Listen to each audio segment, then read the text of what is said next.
Alrighty then, let's talk about the Pistons Media Day. I know y'all seen a bunch of the sound clips going around. So we got Detroit Piston Talk playlist. Yes, it's that time of year. They have an open practice on Saturday. I think preseason game on Sunday. They're back. Everybody is doing well in the city of Detroit. The Red Wings on the rise. The Tigers in the playoffs to beat the Astros. I don't know what the score is going to be today because it's still an hour ahead from when I'm posted from the game come on. I'm recording this. The Lions on the upswing, you know what I'm saying? Even Michigan and Michigan State football is still pretty solid at this point. But six most important things to say at the Pistons Media Day. Shout out to Piston Power, and this was wrote by Aaron Kellistris. Shout out to him. He always do a good job. The Pistons tip off their 24-25 season with the media day yesterday. There was plenty of talk about, but first, I like to start off by saying RIP and rest in power to the brother Dikembe Mutombo, who died at 58, way too young. He died from brain cancer. But Media Day was mostly more the same for the hapless Pistons, who gave the standard nods, Detroit basketball, how they're going to turn things around.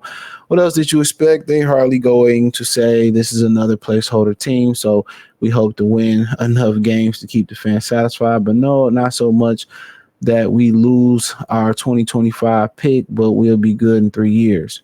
So they don't have a 2025 pick.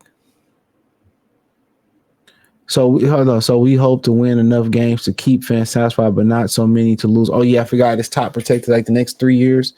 They picks all like top 13, top 9, top 10 or 11 protected. I forget what the order it is, but it says aside from the platitudes that were some of the interesting things said at the media day. So here are the six most important quotes. I'll gather some of these from Amari Sankford II. Shout out to him, who is the must follow as a Piston fan. I will concur with that. Most important quotes from Detroit Piston Media Day. Quote number one: we're supporting him as much as possible, and we're just waiting for the resolution from the NBA and the PA. We're excited and look forward to having Short back. This is time I just can't say anymore. So that as we're just looking for a resolution to the process, he has allowed to do conditioning, strength training, and non-contact drills. This was a response to a question about Short Thompson and his blood clots. And Detroit Free Press later confirmed that Thompson will be out for the entirety of the training camp. So, all right, so we got blood clots. All right, let me let y'all know this right quick. You know, I'm going to share this on my Patreon and my other channel later. Hit my Goodfella TV Patreon up, right? The link's in the link tree. Just go to the channel, hit the link tree over there. Take it. This is good for blood clots. So you look at this, give y'all some. This is called natocutaneous. I don't know exactly how to pronounce it. Yeah, I found this man, and some years ago, about a year ago. It's an herb, I believe, and you know, one of the primary sources, if you're dealing with blood clots, you're dealing with blood flow issues. I mean, even down there where you want to get jiggy with it, yeah, that is a great supplement. You take it at night. I prefer the Nuricos. I just tried this one. This is pretty good. This is cool. Double wood, but I prefer this kind of it. But this is vitamin D3, but it's on Amazon. It's called Nuricos. Get more bang for your buck. Probably just as good, if not better than these. But this is cool too. Double wood is fine. I've used some of their supplements before. But that stuff right there is good to stop blood clotting. You take the recommended dosage. Those you take 2 of. With the Nuricos version, I think it's 180 of them. You only need 1. So whatever one you prefer, man, it helps, you know, your blood flow at night. It helps the blood flow through the legs and not clot up. So you won't have to deal with those issues. So yeah, I hadn't read this article yet. So I seen it, hadn't read it. So I just wanted to share that with y'all. I like to, that's the kind of things I talk about on the Patreon at the Goodfella TV. So go over to that channel, Goodfella TV. That link's in the link tree. Click it. Go to the link tree over there. You find my Patreon. I got 3 versions of it, so you can check it out. If you got any other questions, how to do it, or you got some herb questions or supplement questions or workout supplement or questions, I can point you in the right direction. But yeah, I'm always trying new things. So And I can tell you what not to try to trust to believe me. There's a couple things that no, but even and this is just cautionary. It is because has concern the Pistons as Thompson's probably their second most important prospect, and they're are counting on him heavily this season. The Pistons have been riddled with injuries the last several seasons, with at least one young player missing significant time every year, and these dudes just not built like they used to be built. Probably got a lot to do with the lack of nutritious food. The soil is bad, so then you can't get the nutrients you need from the food. The American diet is piss poor. Um, so yeah, that's why I supplement. That's one of the reasons I supplement. But yeah, blood clots are serious. Remember, Brandon Ingram dealt with blood clots. That had his career on the ropes. Blood clots can end your career. It can end your life. So that's why it's always good to get up, work out, move, jog, run. Walking is just not enough. Do the Stairmaster, do the elliptical, run a little bit, jog once a week or run once a week a little bit, even if it's just sprints, doing what you can do. Get that blood pumping, get that blood flowing. The more that heart get to pumping, the more better that blood flow throughout the body. So that's serious. He may not come back for a while from that. I ain't saying that I ain't no doctor or nothing, but I dealt with family members that dealt with that. Yeah, I can tell people that didn't dealt with that. So that's a very, very, very serious thing, man. So it's crazy. All right, number two was it was hard for me to get a good amount of load running because it would flare up my bones this summer.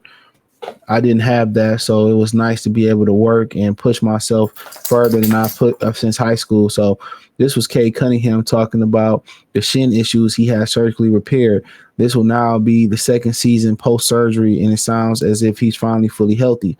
Conditioning has certainly been an issue for Kay, whether it's leaving shots short in games or not being able to go all out on defense. Players are always the healthiest and strongest, blah, blah, blah, this time of year. So, again, this is something we have to see on the court, but hopefully this will result in Cade Cunningham playing more than 64 games for the Pistons for the first time in his career. Now, for the most part, he said he didn't had this injury since high school. Yeah, he said he didn't had this injury since high school. Yeah. So, yep, that's a problem. So, he ain't been able to really work out. It's been bothering him, and he kind of been putting it off. And as men, we do it all the time. We be going through some health issues and thinking it's going to go away on its own. And we younger, sometimes, it do go away as long. But the more you ignore it, the longer you ignore it. And then when you finally get, if it's not too late and you finally get it fixed, you know what I'm saying? You finally get it fixed, then it's like, damn, I should have did this years ago. You'd be like, damn, I probably should have did this years ago.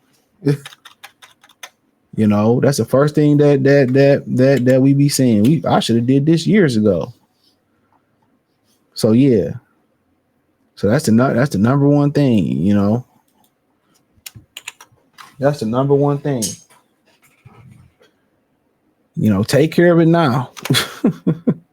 Real talk. Take care of it now. But now he's saying he's fully healthy and all that type of stuff. So we'll see. But he kind of looked like he kind of played like with a limp leg. Remember, they used to say Hall of Fame running back,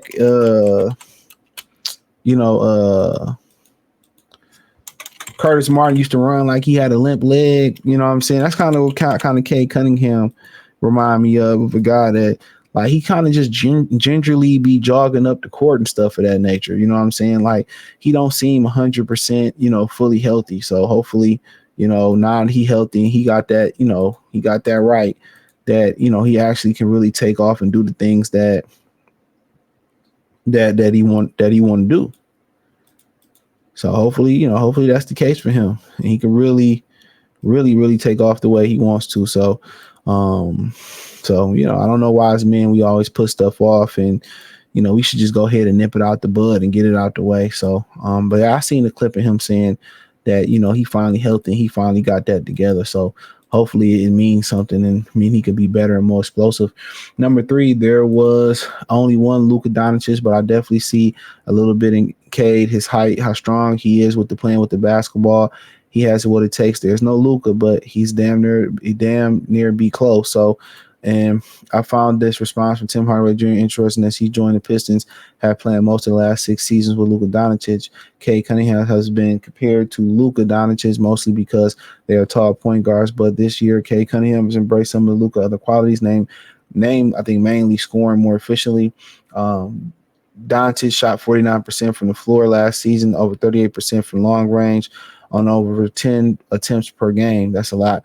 These are the type of numbers Kate Cunningham needs to put up next season for him to make the All-Star team and lead the Pistons to better days. Emphasis on better days. Another area where Kate Cunningham needs to be more like Luke is getting to the free throw line. Luke got 8.7 free throw attempts per game last season. Kate nearly doubling Kate's 4.4, and that's just due to the Pistons not winning and Luka being a name in the game. Um, part of this is that Kay Cunningham doesn't get the same whistle, but that's something he has to work on. And as he has the size to make the free throws weapon for himself, they got to win games. Complaining ain't gonna get it. You got to win games. There's only one Luka, and if Kay Cunningham ever evolves into the perpetual MVP candidate, Detroit will be dancing. But there are areas in which he needs to sharpen up his game and get close to that status, like durability. Number four, I know amongst our peers, amongst our other teams, we're not respected based on last season. This season, we're coming to demand and earn respect. How about just take the respect? We're playing grit basketball. We're playing strong at the end of the day. We're playing Detroit basketball. Ha, ha, ha. There it is. The obligatory Detroit basketball quote. Didn't have to wait long to get it. One from Isaiah Stewart, a guy that shouldn't even be here right now. But first, the Pistons are not disrespected from last season alone. They've been terrible for 5 straight and haven't won a playoff game since 2008. So let's not act like this was a one-off. I also find it funny that guys talking about grit and playing strong has only played 96 games in the last 2 seasons combined. For reference, Bill Laimbeer missed a total of 6 games from 1982 to 1993 for the Pistons. That's what grit looks like. No one is on this current team has shown it. Until they do it, it's nothing more to talk about than nothing more than talk. I would agree with that. I mean, he summed that number 4 perfectly. I don't have nothing else to add. It's an honor to be having the longest tenure Pistons. It's an honor to be the longest tenure Pistons. It's a lot to say of how I carry myself and how I try my best to respect the organization in the best fashion and respect Detroit in the best fashion as well. Isaiah Stewart, who drafted in 2020, is not a longest tenure Piston player. This says a lot about the team and that has not been able to build sustainable winner in more than a decade. There's also been no continuity with the new cast of their prime past, their prime veterans and rookies joining the core every season. Even though the core has changed several times, the start of a group that includes Saban Lee, Sadiq Bey, Killian Hayes, guys no longer with the team. There is a constant roster churn in the NBA, so it's not unique to the Pistons. But when you look at the best teams, they have the core group that has played together for many seasons, building chemistry and growing as a unit.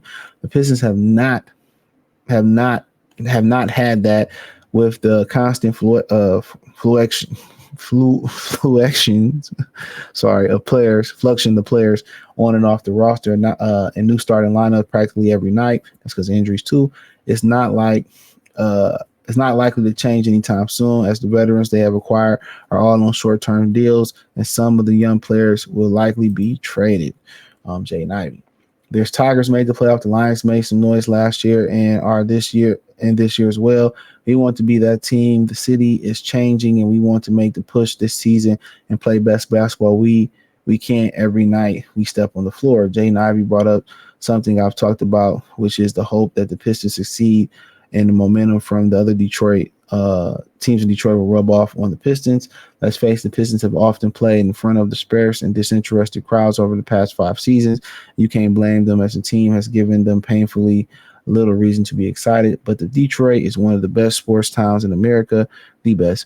With diehard fans who will turn up when the team gives them a reason to. The crowds at the Tiger game recently have been electric, and that's the kind of atmosphere the Pistons could play in front of if they win some games. Detroit has routinely been in the middle of the pack in recent years, which it comes to attendance, and that's with the worst team in the NBA taking the floor. Starting to win, those crowds will show up and be enforced, and the prices will rise high as hell. You can have a championship fans. The Pistons, it's time for the team to step up and match that energy. And I agree. but I don't think that's gonna happen this season. Just hope by the end of the season it started to look like, or the middle to the end of the season, it's starting to look like it's coming around. That's all you heard. It's starting to look like something. You're starting to see them evolve an identity. You start to see them starting to figure it out.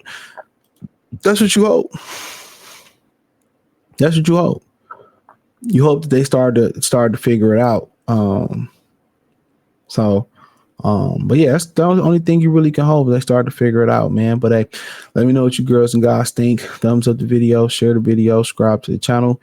Next subscribe button is the bell icon button. Hit all notifications, increase your chance, get notifications. We go live or drop video. Hit the link tree, find me on X, Instagram, Spotify, Anchor, Cash App, Venmo, PayPal, Apple Podcasts, just Spotify and Anchor. Check out the Pistons Talk playlist for more videos like this. Don't forget to check out my other channels, Goodfella TV. That link's in the description or in the link tree. Free Game 89, that link's in the link tree. And check out the Patreons of both of those channels. You won't be disappointed. Peace.